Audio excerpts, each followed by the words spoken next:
Hello বন্ধুরা, good morning, শুভ সকাল। শ্রীময়ের আরেকটি নতুন ব্লগে সবাইকে স্বাগত জানাই। তো আজ আমার শ্বশুর বাড়িতে শেষ দিন, মানে আজকে আমরা বাড়ি ফিরে যাচ্ছি। বাজে এখন সকাল 10টা বাজতে 5, পুরোপুরি 10টাও বাজেনি। ঘুম থেকে উঠে স্নান করে পুজো দেওয়া হয়ে গেছে।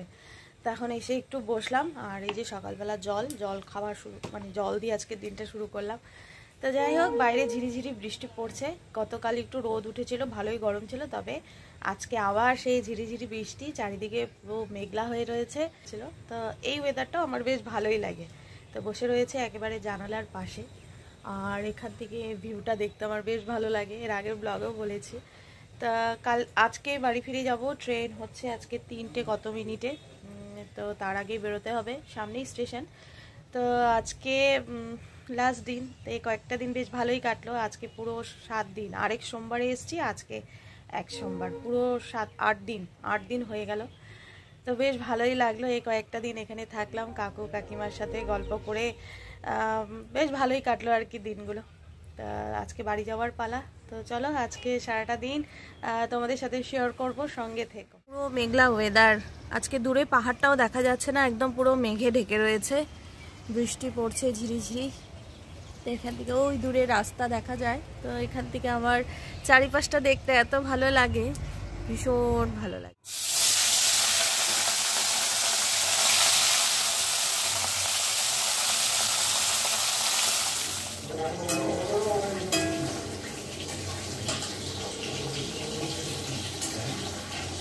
রান্না করছি একটু মাছের ঝোল, আজকে বাড়ি ফিরে যাব। তো গতকালকেও রান্না করেছিলাম, গতকাল আমার কর্তমশাই বাজার করেছিলেন, মাছ এনেছিলেন। তো উনি বললেন আজকে তুমি রান্না করে কাকু কাকিমাকে খাইয়ে দাও। তো গতকালও করেছিলাম, আজকে আবার কাকু বলছে যে আজকে মাছের ঝোলটা তুমিই করো। তো সেই জন্য মাছের ঝোল বসিয়ে দিয়েছি। কাতল মাছ এনেছে কাকু। তো যাওয়ার আগে একটু রান্নাবান্না করে সবাইকে খাইয়ে দিয়ে যাই। নিজের হাতে সবাইকে রান্না করে খাওয়াতেও বেশ ভালো লাগে, তাই না? যেমন কালকে করেছিলাম, সবার বেশ ভালোই লেগেছিল। তো আজকেও একটু তাড়াহুড়ো করে করছি, কারণ আজকে যাব, আর আমার কিছু গোছানো হয়নি, জিনিসপত্র একটু এদিক ওদিক ছড়িয়ে ছিটিয়ে রয়েছে, তো সেগুলো গোছাতে হবে।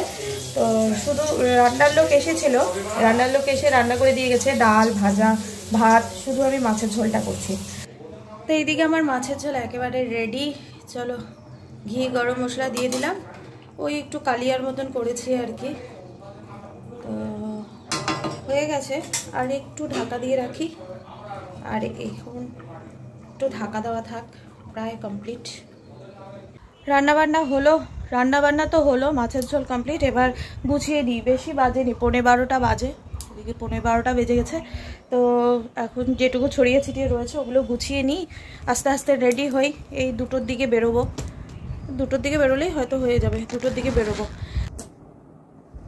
চলো সব কিছু এখন গুছিয়ে নিই। ও এটা হবে না,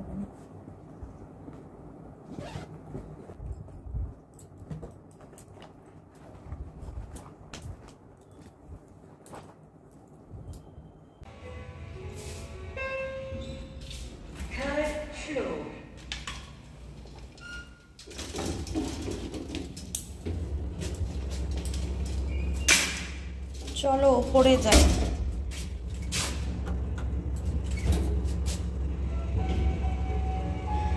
ছাদে ঘুরে আসি। বন্ধুরা, চলে এলাম ছাদে। চলো এই ছাদে চারিপাশে ভিউটা তোমাদেরকে একবার দেখাই। আমার তো ভীষণ ভালো লাগে, দেখো তো তোমাদের ভালো লাগে কিনা। ভীষণ সুন্দর, দেখতে পাচ্ছ? চলো আর একটু ওপরে যাই, ওপর থেকে দেখাই। এখানে অনেক গাছ রয়েছে, যার যার গাছ। চলো তো বন্ধুরা, এই দেখো চারিদিকের ভিউটা কি সুন্দর। এদিকটা পুরো পাহাড় রয়েছে, চারিদিকে পাহাড় আর ঘন সবুজ চারিদিকটা। এখন আমি টপ ফ্লোরে রয়েছি, আর এটা হলো তোমার 8 তলা, 8th ফ্লোর। তো এখান থেকে ভিউটা দেখো কি ভাল লাগছে। কেমন লাগছে একটু কমেন্টে জানিও। আমার তো খুব ভাল লাগছে। আমি মাঝে মাঝেই এই এখানে এসে বসে থাকি, মানে বিকেলবেলা সময়টা। ওইদিকেও পাহাড় রয়েছে। আর আরেকটা জিনিস তোমাদেরকে দেখাই, অনেকটা দূরে জানি না কতটা আমার ক্যামেরা ক্যাপচার করতে পারবে। ওই যে দূরে দেখতে পারছো কিছু টাওয়ারের মতো রয়েছে, এটা কিন্তু একটা প্ল্যান্ট, মানে এটা হচ্ছে ইন্ডিয়ান অয়েলের বিশাল বড় একটা প্ল্যান্ট, রিফাইনারি বলতে পারো। আমার যে কাকু শ্বশুর রয়েছে সেই কাকা ওখানেই চাকরি করতেন এত বছর। তো আগে কাকারা ওখানেই কোয়ার্টারে থাকতেন, আগে যখন এসছি ওখানে কোয়ার্টারে গিয়েছিলাম আর কি। তো বিশাল বড় প্ল্যান্ট, দারুণ সুন্দর জায়গাটা। তো এখন তো আর ওখানে যাওয়া হয় না, তবে এখান থেকে জায়গাটা দেখা যায় কিছুটা। এটা বলতে পারো এশিয়ার মধ্যে কত নাম্বার আমি ঠিক জানি না, তবে এশিয়ার মধ্যে একটা বিশেষ গুরুত্বপূর্ণ একটা প্ল্যান্ট, রিফাইনারি বলে। এখানে সমস্ত অয়েল রিফাইন করে বিভিন্ন জায়গায় নিয়ে যাওয়া হয় আর কি। বিশাল বড় প্ল্যান্ট, আমার তো বেশ ভালো লাগে যেখানে দেখতে আর কি। ওই সামনে ওটাকে বলে বাগেশ্বরী পাহাড়, সামনেই রয়েছে বাগেশ্বরী পাহাড়। এখানে বাগেশ্বরী মন্দির খুব জাগ্রত মন্দির। তো এবার তো এসে যাওয়া হলো না, দেখা যাক। এর আগে এসেছিলাম যখন তখন গিয়েছিলাম, এবার যাওয়া হয়নি। তো বন্ধুরা কেমন লাগলো জানিও, আমার তো বেশ ভালো লাগে এই জায়গাটা। আর এটা দেখো আমি ছাদের থেকেও আর একটু উপরে, মানে যেখানে এই যে এখানে জলের ট্যাঙ্কি রয়েছে এখানে চলে এসেছে। এখন আমার হাত পা কাঁপছে এখান থেকে, কিন্তু ভিউটা দারুণ দারুণ সুন্দর ভিউ। আবার বৃষ্টি পড়া শুরু হয়ে গেল, ঝিরিঝিরি বৃষ্টি পড়ছে। এদিকটায় পুরো সবুজ হয়ে রয়েছে, দেখো চারিদিকে শুধু সবুজ আর সবুজ, আর চারিদিকে পাহাড়ে ঘেরা, বেশ ভাল লাগছে। চলো, খুব একটা সময় নেই, এতক্ষণ মাসির সাথে বসে গল্প করছিলাম, যাওয়ার সময় হয়ে গেছে। তো মাসি বলছিল আর কয়েকদিন থেকে যেতে, কিন্তু কিছু করার নেই, যেতে তো হবেই। চলো খাওয়া দাওয়া করব, আর আমি প্রায় রেডি, জামা কাপড় পরে নিয়েছি। এবার যাব, খাওয়া দাওয়াটা করে বেরিয়ে পড়বো। তবুও হাতে কিছু সময় আছে, তো ভাবলাম একটু সময় আছে যাই ছাদে ঘুরে আসি আর তোমাদেরকেও একটু দেখিয়ে দিই। সামনেই স্টেশন, একদম বাড়ির কাছে স্টেশন। ওই যে গাড়ি যাচ্ছে, এখান থেকে 10 মিনিট লাগে টোটোতে করে যেতে, 10 মিনিটও না, আরও কম।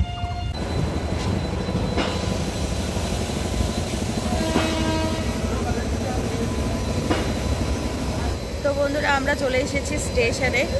এখন আমাদের অপেক্ষা ট্রেনের জন্য, 3:15-তে ট্রেন, বাজে এখন 3:45 বাজে। তো মাসি কাকুকে বিদায় জানিয়ে চলে এলাম। মনটা একটু খারাপ লাগছে, কয়েকদিন ছিলাম, বেশ ভালোই কাটলো সবার সাথে, কাকু কাকিমা। আর বিশেষ করে কাকিমুনি অসুস্থ, তো কাকুর একার পক্ষে একটু অসুবিধাই হয়ে যাচ্ছে সংসার সামলানো। তো এই কয়েকদিন আমি যেটুকু পেরেছি একটু হেল্প করলাম, আশা করি খুব তাড়াতাড়ি সুস্থ হয়ে যাবে। তো চলো এবার আমাকেও তো বাড়ি ফিরতে হবে, তাই না? তো এবার বাড়ি ফেরার পালা। আশা করি যাওয়ার পথে জার্নিটা বেশ ভালোই হবে, যেমনটা আসার সময় হয়েছে। আসার সময় তো জার্নিটা খুব ভালো ছিল।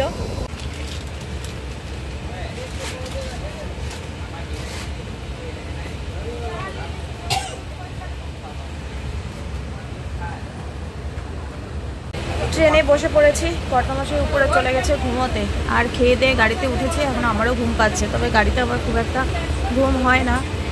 তো 3:15-তে ছাড়ার কথা। এই ট্রেন রাইট টাইমেই আছে, রাইট টাইমে মনে হয় পৌঁছে যাব, দেখা যাক। আর রোদ উঠাতে বেশ গরম লাগছে, আর আমি উইন্ডো সিটটা পেয়েছি, এটা একটা বেশ আনন্দের খবর। আশা করি জার্নিটা বেশ ভালোই হবে, খুব বেশিক্ষণ লাগবে না, এখান থেকে 6 ঘন্টা লাগে, রাইট টাইম 6 ঘন্টা, তারপর জানি না কি হবে। তো চলো বাড়িতে যাচ্ছি, 1 সপ্তাহ পর গাড়ি আমাদের ছেড়ে দিল। বাজে এখন কটা, 3:30 বাজেনি মনে হয়, রাইট টাইমই রয়েছে প্রায়। তো চলো দুগ্গা দুগ্গা করে যাত্রা শুরু করি, ঠিক সময় মতো পৌঁছে গেলে বেশ ভালো হয়। ওই হচ্ছে নিউ বঙ্গাইগাঁও স্টেশন। তো এই হচ্ছে নিউ বঙ্গাইগাঁও, শ্বশুরবাড়ির দেশ ছেড়ে এবার চললাম নিজের বাড়ির দেশে। ওটাও অবশ্য শ্বশুরবাড়ির দেশ, এটা হলো পুরনো জায়গা, শ্বশুরবাড়ির পুরনো জায়গা। বেশ ভালো লাগে এখানে আসলে, কত বড় বড় গাছ দেখো। চলো বাবা, দারুণ বড় একটা প্ল্যান্ট, জানি না এটা কিসের প্ল্যান্ট, আমাকে বলেছিল আমি ভুলে গেছি। পাওয়ার হাউস কি পাওয়ার হাউস, সম্ভবত পাওয়ার হাউস হবে। বিশাল বড় একটা প্ল্যান্ট।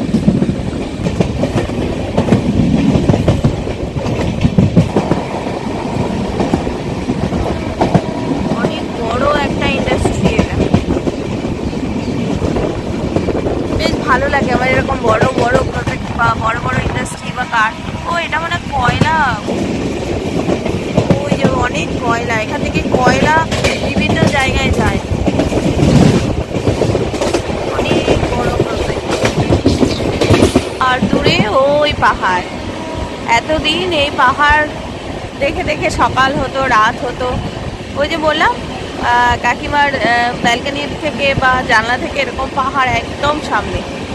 তো চলো এই সিনগুলো মিস করবো কয়েকটা দিন।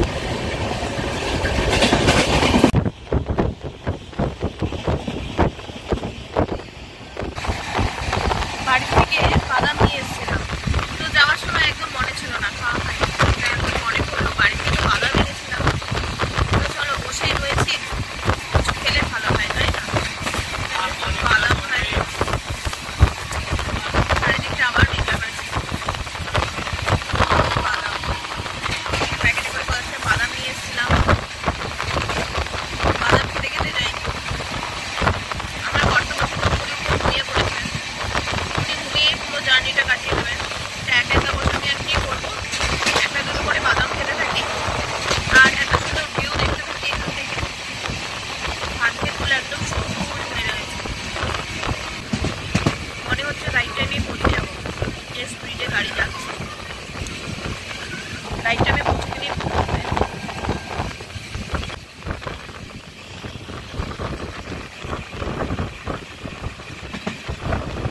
नंबर प्लेटफॉर्म में एसेंगे। कृपया ध्यान दें, गाड़ी संख्या 1, 2, 3, 4, 6 down Guwahati Howrah Saraighat superfast express. আমরা নিউ আলিপুরদুয়ার জংশনে পৌঁছালাম। এখান থেকে আরও 3-4 ঘন্টার রাস্তা। দেখতে দেখতে প্রায় চলে এলাম।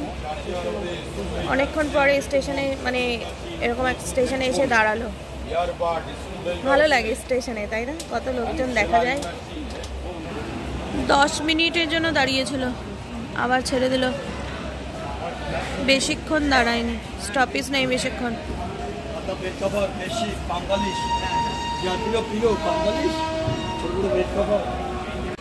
নিউ কোচবিহার স্টেশন, আলিপুরের পর নিউ কোচবিহারে চলে এসেছি। New Cooch Behar station.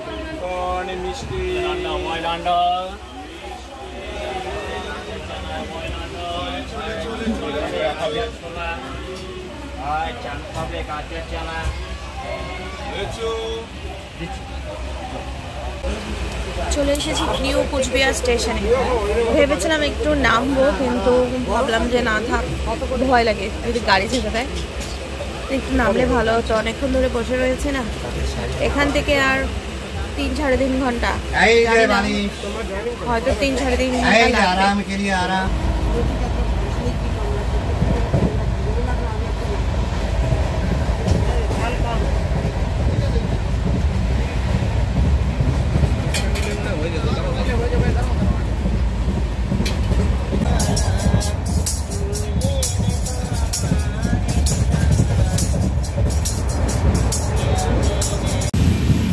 প্রায় সন্ধে হতে চললো, একটু পরেই সব অন্ধকার হয়ে যাবে, তখন আর কিছু দেখা যাবে না।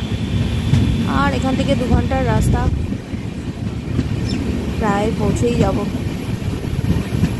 বেশ ভাল লাগে দেখতে তাই না?